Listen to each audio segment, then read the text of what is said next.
Hola, muy buenos días y bienvenidos al proyecto de español IPG Pathshala. Yo me llamo María Teresa Miramón y soy profesora visitante de la Universidad Jawaharlal Nehru en New Delhi. En esta universidad enseño asignaturas de lengua, literatura e historia de España, como por ejemplo literatura española medieval o literatura española del siglo XX y contemporánea, al igual que historia de España del siglo XX y distintas asignaturas de lengua española. Hoy vamos a comenzar con el módulo 17 del paper de Historia y Cultura de Hispanoamérica, que se titula La independencia de la Gran Colombia. En este módulo vamos a estudiar cómo la acumulación de factores críticos desde el descubrimiento de América generan malestar en la población de la Gran Colombia paralelamente a otras colonias españolas y que sientan las bases políticas para alcanzar su propia autonomía. Es el siglo de las luces, la revolución industrial, grandes ilustrados que promueven ideales liberales e igualitarios entre las personas, soberanía popular y que inspiran a criollos para mejorar las injusticias vividas en su patria. También vamos a hacer un repaso por las diferentes etapas que dieron paso a la independencia total de Colombia en 1819. Un proceso duro y complejo por los propios debates que se producían en la colonia entre los bandos separatistas, federales y centralistas, y el realista, que era fiel a la corona y cuyo objetivo era seguir perteneciendo a España. A su vez, España atravesaba un momento crítico por la invasión de tropas napoleónicas y por la inestabilidad política del reinado de Fernando VII, que unas veces fue absolutista y otras liberal. Con esto vamos a pasar al primer punto de nuestro módulo, que se titula Factores implicados, sociales, políticos y económicos. A finales del siglo XVIII, las rencillas entre criollos y españoles se hicieron cada vez más patentes y aumentaba el descontento de los americanos. Criticaban la centralización borbónica, la opresión de los españoles, denunciaban el despotismo de los burócratas, el mal reparto de las tierras y haciendas en manos de unos pocos que aumentaban la desigualdad social, también el tráfico de influencias y el problema de la enorme distancia entre las colonias y la metrópoli. Las clases bajas tampoco estaban conformes por la todavía existente esclavitud y malas condiciones salariales y sociales. Existía una gran opresión de impuestos en las colonias que consideraban excesivos, ya que pagaban impuestos por todo. Los indios debían pagar un tributo como subordinación al rey. El impuesto de la alcábala se pagaba por la venta de bienes. El impuesto de la armada del Barlovento, cuya finalidad era juntar dinero para pagar los barcos militares que luchaban contra la piratería, se pagaba el consumo de vino, conservas, jamón, etc. El quinto real se pagaba en la extracción de oro y plata. Los diezmos, la sisa, el impuesto del aguardiente, la sal, el tabaco, la bula de cruzada, la mesada eclesiástica, impuestos municipales, etc., y otros tantos más. A su vez se produce una decadencia minera y problemas fiscales para la metrópoli, ya que los pocos ingresos que se obtenían se invertían en los gastos internos de la colonia. La corona decide establecer reformas, por lo que envía desde España 3 fiscales en 1777 hacia las colonias americanas. Estos son José de Areche, enviado a Perú, José García de León Pizarro, en Quito, y Francisco Gutiérrez de Piñeres, en el Nuevo Reino de Granada. El descontento de la población hará que se produzca el movimiento de la insurrección de los comuneros, como medida antirreformista en 1781, que se estima alcanzó unos 20.000 habitantes. Los comuneros nombraron a Juan Francisco de Bermeo como general de este movimiento y como capitanes a Monsalve, Plata y Esteves. La revolución iniciada en Socorro se extendió rápidamente a otras localidades, cuyos representantes se dirigieron hacia Santa Fe, capital de Nueva Granada. Allí negociaron con las autoridades a través de una comisión que decidió suspender la reforma tributaria y reforzar la capital. Los comuneros pedían la supresión de la esclavitud, la defensa de las tradiciones de los pueblos, la bajada de impuestos, el libre comercio de tabaco, mejoras de caminos y puentes, el acceso de los criollos o americanos al acceso de puestos administrativos o libertad del cultivo, así como otras reformas que también incluía la Iglesia, recogidas en el documento Capitulaciones en Zipaquirá de 1781. Lógicamente, este documento fue anulado por la corona y sus representantes fueron duramente castigados, pero no impidió que sus ideas continuasen. El mestizo José Antonio Galán se dedicó a dar libertad a los esclavos negros, repartir los fondos de administración de rentas al pueblo, multar a los vecinos que apoyaban a la corona y predicar para que los pueblos se sublevasen contra las autoridades, sentando de esta manera las bases para posteriores ideas nacionalistas. Otro punto de los antecedentes de la independencia fue la revolución de los criollos. La élite criolla pedía la igualdad respecto a los españoles nacidos en la metrópoli, ya que a causa de vivir en tierras americanas sentían que no se les daba tantos derechos como a los españoles peninsulares. Al no conseguir lo que proclamaban, se fue construyendo entre los criollos un sentimiento patriota americano, cada vez más fuerte, con tendencias independentistas. Estos criticaban el monopolio comercial, las altas tasas de impuestos, la escasez de mano de obra para explotar minas o realizar trabajos, o el creciente contrabando. Todo esto junto a la crisis económica por la que estaba atravesando España, que a causa del proteccionismo de los mercados de otras naciones era incapaz de crear productos manufacturados y sobre todo no permitía que las colonias fomentaran la producción. Incluso la producción del tabaco, que daba un 20% de beneficios a la corona, era un monopolio, impidiendo que otros se lucrasen. La corona controlaba las tierras y también los agricultores que lo plantaban. Tanto así que comenzaron a producirse algunas revueltas en Tunja, Pamplona, Socorro y San Gil, porque la producción se había centrado solo en el Valle de la Magdalena.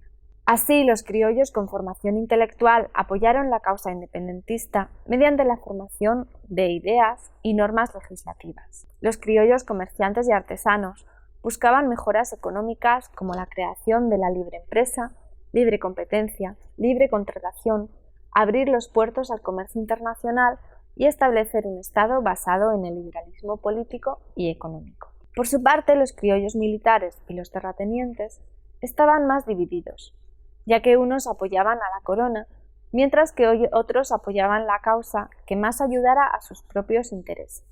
Mientras el malestar y las ideas separatistas estaban cada vez más asentadas, conocidas la labor del revolucionario criollo José María Carbonell, nombrado como presidente de la Junta Popular en Colombia.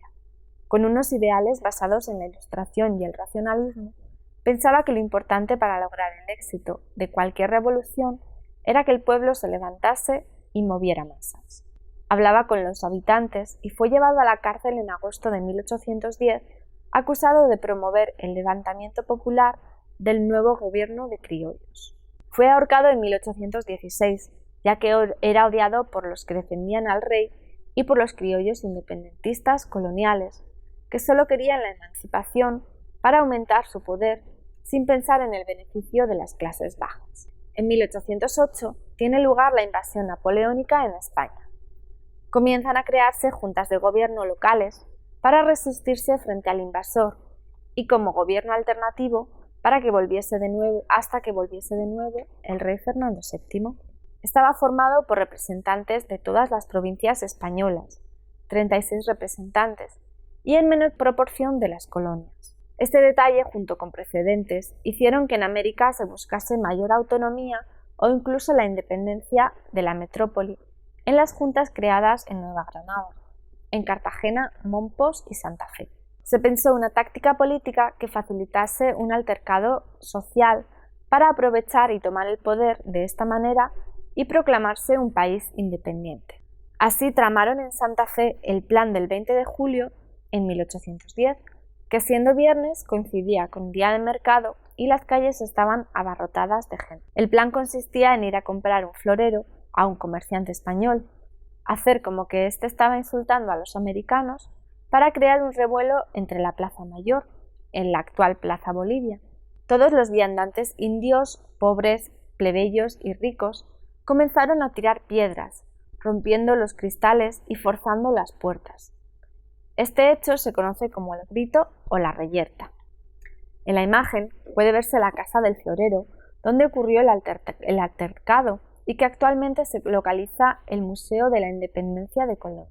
El mismo día se constituyó una nueva junta con representantes del pueblo, pero presidida por el virrey, hecho que engendró malestar entre el pueblo. En Santa Fe se creó un acta de independencia que no era una declaración de independencia como tal, a diferencia de otras actas provinciales firmadas que sí lo eran. Se producen, por lo tanto, varias contradicciones propias de los debates que se estaban viviendo con la creación de bandos entre los dilemas de la corona: reinos, criollos, españoles, metrópoli y colonias. Con esto vamos a comenzar a hablar de la Primera República de la Gran Colombia. Todos, excepto los conservadores que apoyaban al rey, querían derrocar la monarquía y optaban por la independencia. Sin embargo, criollos o clases bajas tenían objetivos diferentes. La pregunta del millón era cómo formar el nuevo gobierno y cómo organizar el Estado, cuestión común en todas las colonias que se iban independizando de España. En Colombia no había una unión étnica y espacial, ya que lo único que unía a todas las clases sociales era el pasado, el descontento con la corona y la espera de un futuro mejor. Lograda la independencia, la Junta Suprema de Gobierno se sitúa en Santa Fe, donde se plantean nuevos interrogantes. ¿Qué tipo de gobierno se debe instaurar? ¿Qué instituciones deben crearse para sustituir la figura del rey o virrey? ¿Y cómo? ¿Mediante qué modo de elección? ¿Y quién debe decidir o ser digno de ser votado? En 1810, el nuevo Reino de Granada estaba compuesto por 15 provincias con sentido local y regionalista, consecuente de la política aislacionista que había llevado a cabo España, y también por la gran diversidad geográfica y cultural, sumado a la mala comunicación entre las diferentes provincias. El Acta de Independencia de Santa Fe, en 20 de julio de 1810, dejó constancia por escrito que convocarían un congreso al resto de provincias para decidir qué hacer y formar entre todas una constitución como sistema federativo. El congreso se hizo el 22 de diciembre de 1810 y fue un fracaso. Solo acudieron los representantes de 6 de las 15 provincias. El resto pensaba que ya sus propias actas de independencia les otorgaba la soberanía nacional y por lo tanto totalmente independientes y capaces de organizar sus propias constituciones. Cada provincia luchaba por sus intereses como consecuencia de la influencia de la mentalidad localista y comenzó a crearse el gamonalismo y el caudillismo. Dentro del sector patriota independentista había pues dos bandos, uno regionalista y otro centralista, que apostaba por la unión. El 9 de enero de 1813 se produce una batalla entre ambos bandos, de la que salen vencedores los centralistas, en el combate de San Victorino en Santa Fe, dirigido por Antonio Nariño. Da comienzo así la Primera República Granadina, de 1810 al 16, que aunque los centralistas vencen en 1813, consideran que comienza en 1810. Hasta ese momento cada provincia ejercía su legislación, por eso en algunas se eliminan algunos puestos y en otras surgen de nuevo más problemas. Uno de ellos es que los criollos que asumen los nuevos cargos de economía carecían de experiencia porque anteriormente habían ejercido puestos que nada tenían que ver con eso. Otra gran dificultad era no saber cómo generar impuestos que recaudasen dinero y hacer frente a la nueva organización política y de defensa frente a la guerra que les esperaba como respuesta desde la metrópoli. Esta época de respuesta por parte de España se llama la Reconquista Española o la época del terror. Mientras Nariño triunfa en el norte de Colombia, Fernando VII regresa al poder en 1814, bajo el régimen absolutista. Al sur de Colombia ya se estaban produciendo revueltas de los realistas, que querían que Colombia siguiera formando parte de España como antiguamente. El rey pensó que esta revolución era una de otras tantas fáciles sublevaciones que habían podido socavarse hasta entonces. Fernando VII trataba de reunificar el imperio español y cualquier negociación de independencia era impensable. Comienza así una reconquista de España bajo el militarismo y duros castigos hacia cualquier cabecilla de levantamientos para restaurar las instituciones españolas. En 1815 parte de España, en Cádiz, la expedición pacificadora, con 10.000 soldados, con el dirigente Pablo Morillo, Pascual Enrile y Francisco Morales hacia América, para iniciar la reconquista desde Venezuela. En Colombia, las provincias van posicionándose en los bancos de guerra según los intereses. Por ejemplo, Santa Marta y Popayán eran realistas, mientras que Santa Fe, Cartagena o Tunja eran patriotas. Casi todas las actividades laborales quedaron paralizadas. La gente del campo huyó abandonando casas y tierras, y otros fueron reclutados a combatir en el ejército, ya que existía muy poca mano de obra. En julio de 1815, el ejército se instala en Santa Marta, que era la ciudad más leal a la ideología absolutista, y parten hacia Cartagena, que desde 1811 se había declarado independiente. Resiste fuertemente de agosto a diciembre, con el hambre, la peste y otras adversidades, pero finalmente Morillo gana. Comienza el régimen del terror para oprimir a todos aquellos que osen cuestionar el poder de la corona española, así como su territorio colonial. Se crearon 3 tribunales para castigar y someter al país. Primero, el Consejo Permanente de Guerra, que dictaba sentencias de muerte a los insurgentes. Segundo, el Consejo de Purificación, que condenaba a aquellos que cometían delitos, pero no tan graves como para morir bajo pena de muerte. Y C, la Junta de Secuestros, que embargaba los bienes de aquellos que consideraba rebeldes. Nueva Granada es invadida por el ejército desde 4 frentes, y los ánimos de independentistas, tanto centralistas como federales, van disminuyendo para aumentar los del bando realista. La expedición pacificadora se extiende mediante sermones y cartas a los ideales del régimen absolutista, quitando credibilidad a las ideas de falsos ilustradores. Sumado a esto, se ensalzan los valores cristianos transmitidos por la Iglesia, y junto a la falta de desunión del país, localismo y regionalismo, poca esperanza hay de conseguir la independencia oficial de Colombia. Es la época del terror con grandes castigos, calabozos llenos, sentencias, persecuciones, detenciones de cualquier indicio que pareciese sospechoso. En abril de 1816 vuelve a instaurarse por orden real como virreinato del nuevo reino de Granada, con Francisco de Montalvo como virrey. Pero lejos de solventar las ideas del régimen del terror, fortaleció las ideas antiespañolistas y el dominio militar, tanto en criollos como en sectores de baja clase social o sectores que hasta entonces se mostraban indiferentes. Surgieron las guerrillas populares y el apoyo de todo el pueblo colombiano a Simón Bolívar, que ya había conspirado contra la metrópoli apoyando la revolución de los criollos bajo el ejército liberador, que comienza su lucha desde Jamaica y Haití. El ejército liberador le acompañaron cerca de 5.000 soldados ingleses, la Legión Británica, y algunos franceses promovidos por ideales políticos y por el beneficio como mercenarios. Bolívar pensó que no le vendría mal la ayuda, ya que además aportarían conocimientos militares a su ejército.